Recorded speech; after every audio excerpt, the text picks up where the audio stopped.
And on today's show, how 412(e)(3) plans can differentiate yourself in front of employers. Part 1 of this week's series on 412(e)(3) retirement plans with nationally recognized 412(e)(3) expert Nick Palavita, MBA and attorney.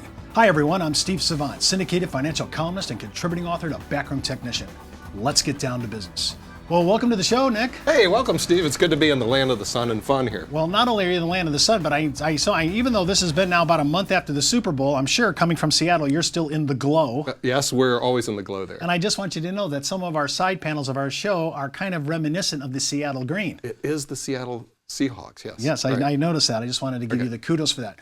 Well, we're talking about something that's been buried in the code for a long time. And I mean, people are always saying, Steve, I thought 412I plans were off the table. I think people mix this up with 41219 AF5 and AF6 plans that have, of course, got every scrutiny, if not, the kibosh from the IRS. But let's introduce our producers today to what I believe could be a revolutionary idea and could change the way you practice and especially the way you view 401ks. Walk me through the basics of a 412(e)(3) plan. What is it? Okay, first of all, Steve, there's no such thing as a 412(e)(3) plan. That's one of the big, we're going to demystify this area. That's one of the big misnomers out there. 412(e)(3) is a section in the pension code that says if your plan, your pension plan, is funded exclusively with annuity contracts and insurance contracts, you do not need to fill out a Schedule SB or fill out the minimum amount of contributions to the plan. In other words, your plan is actually given a higher status. And that's what it is. So really, there's no such thing as a 412(e)(3) plan. What you're doing is you're setting up a pension plan. Defined benefit. A defined benefit pension plan. Okay, now, if you've ever sold a fixed annuity, okay, and you go to a client and say, hey, I have this annuity I'd like you to buy. It's, $50,000. And then you say it's deductible. Well, it isn't. Annuities aren't deductible. But did you know if you went to a client and said, put $50,000 in every year for the next 10 years, okay, and it's in a pension trust, it is now deductible. So what a 412(e)(3) plan is basically, you have to think about it, it's a deductible annuity because it's in a pension trust. And the annuity grows on a guaranteed basis, right? Anybody in the insurance business knows that. When you go to retire, you have an option to take a lump sum from the fixed annuity or a lifetime income, all right? There's your pension plan. Okay, now what's the problem with the annuity? What happens if you die? Remember we put in 50,000. For some reason, you got in an automobile accident and you died. Well, the participant's spouse only gets 50,000, so it doesn't get that big lifetime income to live off of. So what you do is you put in a whole life contract that says, well, you'll put another 50,000 in the whole life contract, but it'll also give you a death benefit of $2 million. So now what happens is you have 100,000 in the plan. If you died the next day, $2 million would come in the plan to pay the lifetime income. And in pension jargon, they call it the QPSA, Qualified Pre-Retirement Survivor Annuity. By the way, in the pension world, there's all this jargon, like any other world. And what we like to do is demystify it, because as I tell people, the code is complicated and built to keep people out, all right? But if you demystify it, here's what you're doing. And I tell people, if you're in the life insurance business, you're right there in setting up a pension. You're halfway there. Because what you're setting up is an annuity, which let's say half the contributions go in there. The life insurance contract, half the contributions go into that. It provides the death benefit that if you died, your spouse will get a lifetime income, otherwise known for years since the 1920s, the Qualified Pre-Retirement Survivor Annuity. Well, let me stop you there because I'm in shock that this thing is 1921. I mean, this is a old state. This is not at the edge of the IRS code. This is down the middle, been there forever, almost 100 years in the making. And you say, can I use the word, because I'm using a life insurance product and a fixed annuity product, we'll get into more of that during the week.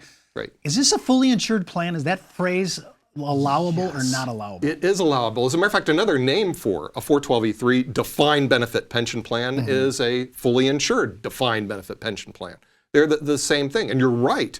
This existed back in 1921 with Metropolitan Life putting together the first group annuity contract. In 1974, when ERISA was passed, they created a code section for 412I, which was all the old pensions. The new pensions were stocks and bonds, which created a lot of problems with the Studebaker-Packard going under. And so the real problem you have in pensions, oddly enough, people think it's the insurance. It isn't the insurance and annuity contracts. It's the people who go in traditional plans who invest in the market, lose it all, and all of a sudden they have no benefits. So when you work with the PBGC and the Department of Labor, they actually prefer an insurance contract plan. Your cost for the PBGC is lower than it is if you went to a traditional And by the plan. way, just before we go to the break, you say it has to be with a domestic insurance carrier. It can't just be with anybody. That is correct. That's in the Internal Revenue Code. You have to have a domestic insurance company. They Go don't USA. let you play games, right? You can't say, well, I'm going to a foreign insurance company and have it done. None of this offshore stuff. And the people that get in trouble in this industry are ones that play games. If you stay down the straight and narrow road, you can provide a great service for your client, large tax deductions for their retirement, okay, and also build up a huge amount of money for retirement on a safe, guaranteed basis.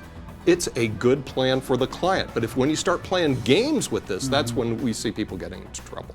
We'll be back in about 30 seconds. Back in the day, life insurance professionals were called field underwriters.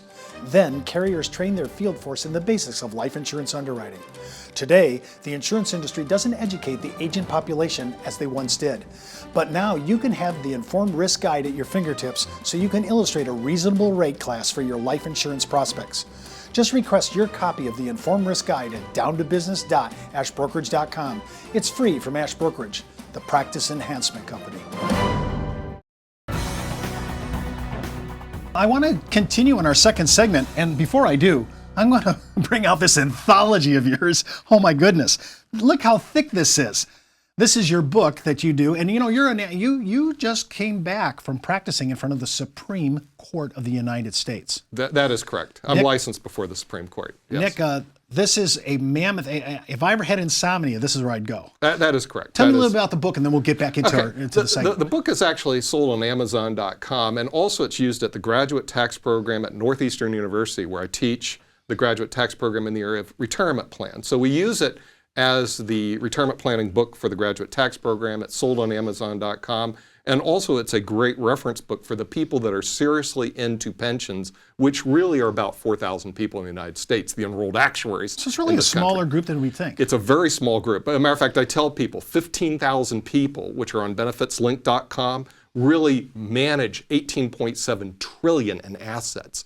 And if you're not on benefitslink.com, you really aren't in the pension market, because that's where everybody gets hired. Well, let's talk a little bit about, because we're talking about insured plan. Yes. We're talking about guaranteed premiums. You have to kind of commit to this, right? I mean, this is where we're talking about scheduled premiums. That's correct. We're talking about guaranteed, scheduled. The plan has to be what they call a permanent plan. A lot of people say 5 years, 3 years. That's not what the code says. The code says the plan has to be permanent. So if you have a client who's going to put $50,000 into the annuity and not put anything in next year, you're going to fail permanency. They have to make that contribution or very close to it every year. So it's scheduled all the way until they go to retire. Is there a minimum under the code where you would feel comfortable? 10 years, 15? What are you really looking at? Well, permanent doesn't give us anything to go off of, as you know. I've actually gone through about a dozen IRS audits. I call them our friends at the IRS, okay? I had one plan that we set up, and a year later they terminated, and we got a no change order, which means everything was okay.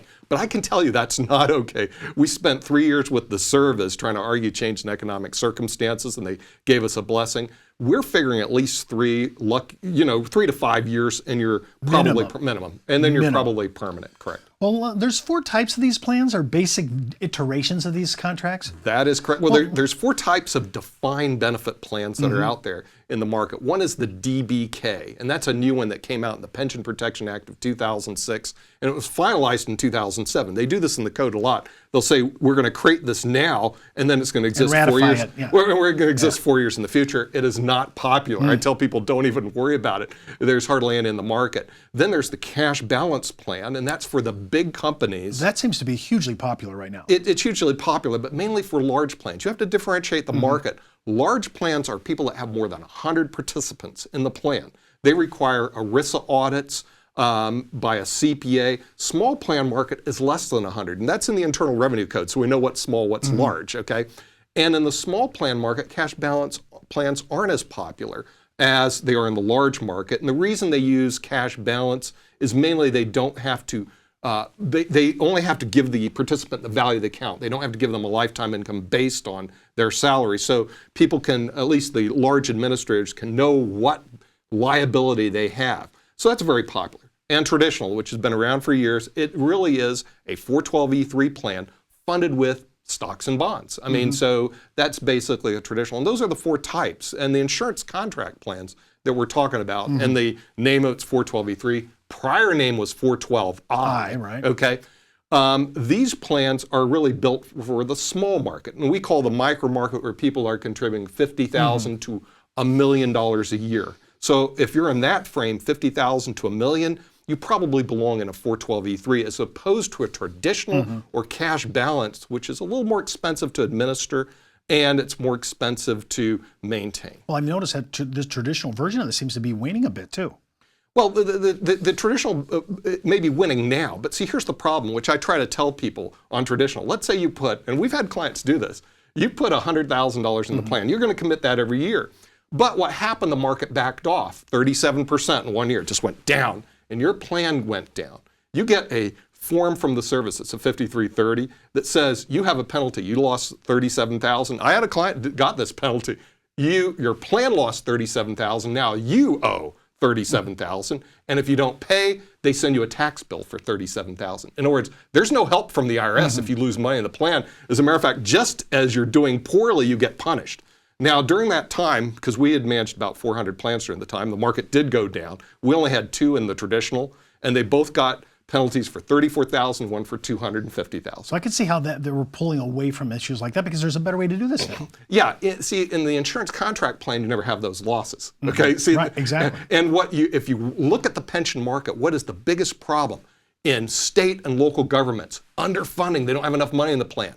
Large plans, underfunding. Even General Motors, did you know what they did recently? No. They took billions of dollars and moved it to Prudential. And now Prudential pays all the benefits through their annuity.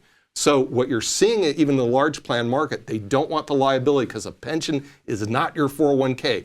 You have to guarantee the benefits for all the participants when they reach normal retirement age. You lose money, you owe the money, and that's the problem. Well, this whole week, we're going to give you the reasons why you should heavily consider 412(e)(3 plans, although it's a section of the code, a defined benefit plan for you. Right. And remember that one of the things that I really like about this is that this is the kind of thing that uses our product lines, and we're going to talk about the deduction issues tomorrow because it's huge and it's different than a 401k. Well, that's our show for today. Remember, before moving forward with any of the ideas, always consult your tax advisor, your legal counsel, or your broker-dealer compliance department. And don't forget, you can view all our past episodes at downtobusiness.ashbrokerage.com. And remember, you could be wiser as an Ash Brokerage advisor. We'll see you tomorrow.